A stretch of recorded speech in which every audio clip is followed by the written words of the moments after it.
ಪುತ್ರಪ್ಪ ಬೈರಗೊಂಡ ಮತ್ತು ಮಹದೇವ ಬೈರಗೊಂಡರನ್ನ ಕೊಲ್ಲೋದೇ ತನ್ನ ಬದುಕಿನ ಏಕೈಕ ಗುರಿ ಅಂದ್ಕೊಂಡು ಬದುಕುತ್ತಿರುವವನು ಮಲ್ಲಿಕಾರ್ಜುನ. ಅವನನ್ನ ಕೊಲ್ಲೋದಕ್ಕೆ ಪುತ್ರಪ್ಪ ಸಾಹುಕಾರ ಮಾಡಿದ ಒಂದು ಪ್ರಯತ್ನದಲ್ಲಿ ಮಲ್ಲಿಕಾರ್ಜುನ ಒಂದು ಕೈ ಊನವಾಯಿತಷ್ಟೇ. ಪಾಪಿ ಬದುಕೊಂಡ್ಬಿಟ್ಟ. ಆದ್ರೆ ಅನಾಯಾಸವಾಗಿ ಸಿಕ್ಕಿಬಿದ್ದವನು ಆತನ ಹಿರಿಯ ಮಗ ಶಾಂತಪ್ಪ. ಅವನನ್ನ ಸಣ್ಣಗೆ ಕತ್ತರಿಸಿ ಹಾಕಿದವನು ಮತ್ತೊಬ್ಬ ಪಾತಕಿ ರಾಜು ಕಟಬರ್. ನಮ್ಮ ಕ್ಯಾಮರಾದ ಎದುರಿಗೆ ಆ ವಿಷಯವನ್ನ ಖುದ್ದಾಗಿ ಹೇಳಿಕೊಂಡಿದ್ದ ರಾಜು ಕಟಬರ್.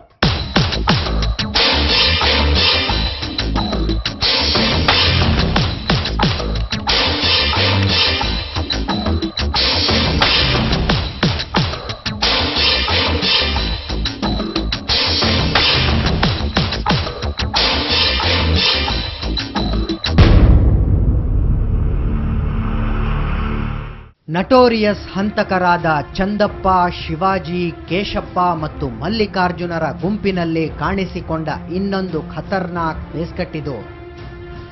ಹೆಸರು ರಾಜು ಕಟಬರ್ ಅಂತ.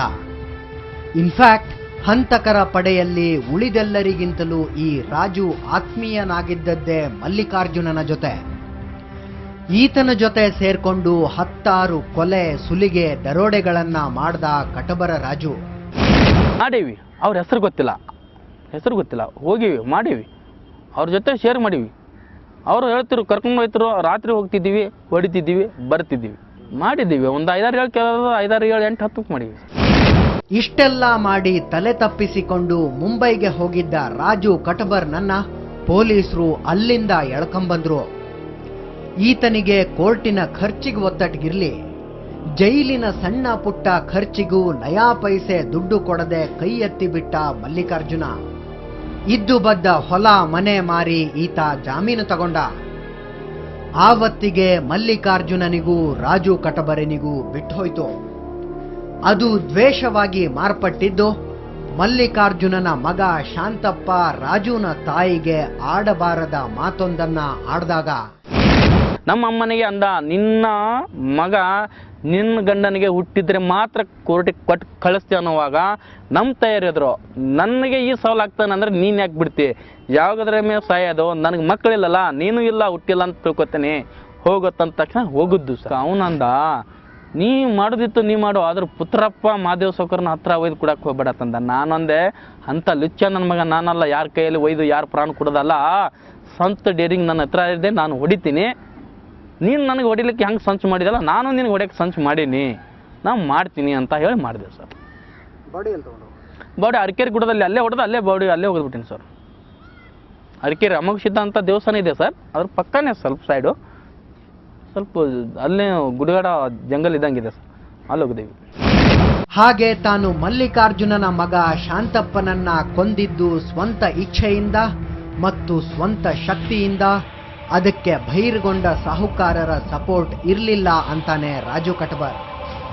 ಪುತ್ರಪ್ಪ ಸಾಹುಕಾರ ಕೂಡ ಇದನ್ನೇ ಹೇಳೋದು. ಶಾಂತಪ್ಪನ ಮಗ ಮರ್ಡರ್ ಕೇಸ್ನಾಗ ವಿನಾಕಾರಣ ನಿಮ್ಮ ಹೆಸರು ಕೇಳುವಂತಲ್ಲ. ಅವ್ರಿಗೆ ನಮಗೆ ನಮ್ಮ ತಮ್ಮವ್ರಿಗೆ ಕೊಲೆ ಮಾಡಿರಲ್ರಿ ಮಲ್ಲಿಕಾರ್ಜುನ. ಹೌದು, ಆ ದಿವಸದಿಂದ ನಾವು ಹೊಡಿದೇಳಿ ನಮ್ಮ ಹೆಸರು ಅವ ರಾಜು ಕಟಬರ್ ಹೊಡೆದು ಹೆಚ್ಚು. ಅವ ಅವ್ರ ಗ್ಯಾಂಗಿನ ಮನುಷ್ಯನೇ, ಅವ್ರಿವ್ರಿಗೆ ಏನೋ ಹಾಕೋದಾಯ್ತು ಏನಾಯ್ತು ಬಂದ್ರೆ ಗೊತ್ತಾಗಲಿಲ್ಲ.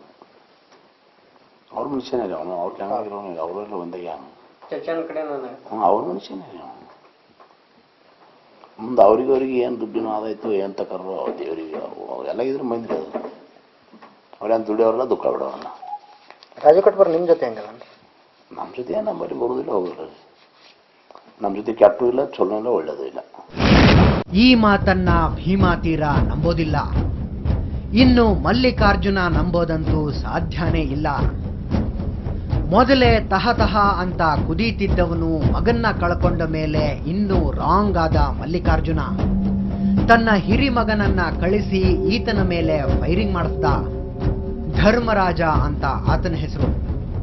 2-3 ವರ್ಷದವನಾಗಿದ್ದಾಗಲೇ ತಂದೆ ಜೊತೆ ಊರು ಬಿಟ್ಟಿರೋ ಅವನು ಅದು ಹೆಂಗಿದಾನೆ ಅನ್ನೋದು ಕೂಡ ಬಹಿರಗೊಂಡ ಕುಟುಂಬದವರು ಯಾರಿಗೂ ಗೊತ್ತಿಲ್ಲ. ಹುಡುಗಿಲ್ಲ ಊರಾಗ ಹುಟ್ಟಿದ್ಬೇಕ್ರಿ, ನಾವು 20 ವರ್ಷ ಆಯ್ತು ಹೋಗ್ಯಾರ ಅವರು. 20 ವರ್ಷ ಆಯ್ತು. ಹಾಂ ರೀ, ಹಾಂ ರೀ, 20 ವರ್ಷ ಆಯ್ತು. ಗಣೇಶ ವರ್ಷ ಹತ್ಬೇಕು. 20 ವರ್ಷದಾಗ ಹುಡುಗ ಏನೋ 1 ವರ್ಷ 2 ವರ್ಷ ನಾವು ಇರ್ಬೇಕಿದೆ ಕೂಡ್ಸಿ ಭಾಳ 3 ವರ್ಷನ ಹುಡುಗ 3 ವರ್ಷ ಅವಾಗ ಅವ್ರ ಮನೆ ಆಗ್ರಿ ನಮ್ಗೆ ಅವ್ರಿಗೇನು ಮಾತಾಕತಿ ಹಿಂಗೆ ಕೊಲೆ ಮಾಡಿ ಬಸ್ ಸ್ಟ್ಯಾಂಡ್ ಐತಿ ನಮ್ಮ ಕಾಕೋಡ್ ಹೊಡೆದು ಹೋಗೋರು ಕಲಾಸ ಹೋಗಿ ಹಂಗವರು ಊರು ಬಿಟ್ಟ ಮೇಲೆ ನಿಂತಲ್ಲಿ ನಿಲ್ಲಲಾಗದೆ ಕುಂತಲ್ಲಿ ಕೂಡಲಾಗದೆ ಒದ್ದಾಡಿ ಬಿಟ್ಟ ಪುತ್ರಪ್ಪ. ಈತ ಹೊಲದಲ್ಲಿ ಬೆಳೆ ತೆಗೆದು ಕಾಂಟ್ರಾಕ್ಟ್ ಕೆಲಸ ಮಾಡಿಸಿ ದುಡ್ಡು ಗಳಿಸಬೇಕು. ಅದರಲ್ಲೇ ತನ್ನ ಸೆಕ್ಯೂರಿಟಿ, ಓಡಾಡೋದಕ್ಕೆ ಬಲಿಷ್ಠ ಕಾರು, ಜೀಪು ಮೇಂಟೈನ್ ಮಾಡಬೇಕು. ಆದರೆ ಮಲ್ಲಿಕಾರ್ಜುನಂದು ಹಂಗಲ್ಲ. ಶ್ರೀಮಂತ ಕಾಂಟ್ರಾಕ್ಟರ್ಗಳ, ರೊಕ್ಕಸ್ಥ ವ್ಯಾಪಾರಸ್ಥರ ಹಣೆಗೆ ಬಂದೂಕಿಟ್ಟು ಲಕ್ಷಗಟ್ಟಲೆ ವಸೂಲ್ ಮಾಡ್ತಾನೆ. ಪುಣೆ, ಬಾಂಬೆ ಕಡೆಗೆಲ್ಲೋ ಸೆಟ್ಲ್ ಆಗಿ ಅಚಾನಕ್ಕಾಗಿ ಬಂದು ಘಾತ ಮಾಡಿ ಮತ್ತೆ ಕಣ್ಮರೆಯಾಗ್ತಾನೆ.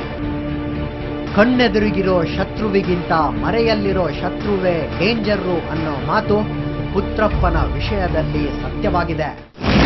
ಊರಾಗಿದ್ದು ಇಲ್ಲಿ ಹೊರಡೋದ್ರೆ ಬೇರೆ, ಯಾವ್ರಿಗಿರ್ತಾರೋ ಇಲ್ಲಿ ತೋರ್ಸು ಎತ್ತು ಯಾವ ಥರದ್ದು ಸೇರಿರೋರು ನೀವು ಪೊಲೀಸರು ಸಿಗುತ್ತಾ ಇರಲಿಲ್ಲ ಅವರು. ನಾವು ಹೆಜ್ಜೆ ಇಡಬೇಕಾದ್ರೆ ಇಲ್ಲಿ ಕಾರಣ ಕಟ್ಕೋಬೇಕಂತ ಹಾಸ್ಪಿಟ್ಲಿಗೆ ಹೋಗ್ಬೇಕು, ಅವಾಗ ಹಾಸ್ಪಿಟ್ಲಿಗೆ ಕುಡಿಬೇಕು ಅಂದ್ರೆ ನಾವು ಸಿಗುತ್ತಿಲ್ಲ. ಭಾಳ ಏನು ಮಾತಾಡೋದು ಇಷ್ಟ ಆಗಿಲ್ಲ. ಏನು ಸಲ ಆಗ್ಬೇಕು ಭಯಂಕರ ದುಷ್ಟರು. ಅಂಥವನ ಜೊತೆ ದುಶ್ಮನಿಗೆ ಬಿದ್ದ ಮೇಲೆ ಈ ಪುತ್ರಪ್ಪ ಯಾರನ್ನು ನಂಬದಂಗಾಗಿದ್ದಾನೆ. ನಿಮ್ಮ ರಿವಾಲ್ವರ್ ತೋರಿಸ್ರಿ ಅಂತ ನಾನು ಕೇಳಿದ್ರೆ ಅಷ್ಟು ಗುಂಡು ಹೊರಗೆ ತೆಗೆದು ಖಾಲಿ ಮಾಡೇ ನನ್ನ ಕೈಗೆ ಕೊಟ್ಟ. ಮಲ್ಲಿಕಾರ್ಜುನ ತನ್ನನ್ನ ಕೊಲ್ಲೋದಕ್ಕೆ ಪತ್ರಕರ್ತರ ವೇಷದಲ್ಲಿ ಜನರನ್ನ ಕಳಿಸಬಹುದು ಅಂತ ಹೆದರಿದಾನೋ ಏನೋ. ಇದು 3.5 ವರ್ಷಗಳ ಹಿಂದೆ ಕ್ರೈಮ್ ರಿಪೋರ್ಟರ್ನ ಸ್ಪೆಷಲ್ ಸೀರೀಸ್ನಲ್ಲಿ ಕಾಣಿಸಿಕೊಂಡಿದ್ದ ಪುತ್ರಪ್ಪ ಭೈರಗೊಂಡನ ಕಥೆ. ಈ ಸ್ಟೋರಿ ನಾಳೆ ಕೂಡ ಮುಂದುವರಿಯುತ್ತೆ. ಗಾಯಗೊಂಡ ಹೆಬ್ಬುಲಿಯಂತೆ ತನ್ನ ಕೋಠೆಯಂತ ಮನೆಯಲ್ಲಿ ಕುಳಿತಿದ್ದ ಪುತ್ರಪ್ಪ ಸಾಹುಕಾರ ಹೇಗೆ ಒಂದು ಡಬಲ್ ಮರ್ಡರ್ ಕೇಸನ್ನ 2 ಫೋನ್ ಕಾಲ್ಗಳಲ್ಲಿ ಮುಚ್ಚಿ ಹಾಕಿಬಿಟ್ಟ ಅನ್ನೋದರ ವಿವರಗಳನ್ನ ಕೊಡ್ತೀವಿ ನಾಳಿನ ಎಪಿಸೋಡ್ನಲ್ಲಿ. ಜೊತೆಗೆ ಆತನ ಸಾವು ಹೇಗೆ ಭೀಮಾ ತೀರದ ಹತ್ಯಾ ಸರಣಿಗೆ ಒಂದು ತಿರುವು ಕೊಡಬಲ್ಲದು ಅನ್ನೋದನ್ನ ಎಕ್ಸ್ಪ್ಲೇನ್ ಮಾಡ್ತೀವಿ. ಮಿಸ್ ಮಾಡಿಕೊಳ್ಳದೆ ನೋಡಿ ನಾಳಿನ ಕಟ್ಟೆಚ್ಚರವನ್ನು ಕೂಡ. ಅಲ್ಲಿ ತನಕ ನೀವು ಹುಷಾರಾಗಿರಿ, ಯಾಕಂದ್ರೆ ಕಾಲ ಸರಿ ಇಲ್ಲ. ಎಚ್ಚರ, ಕಟ್ಟೆಚ್ಚರ.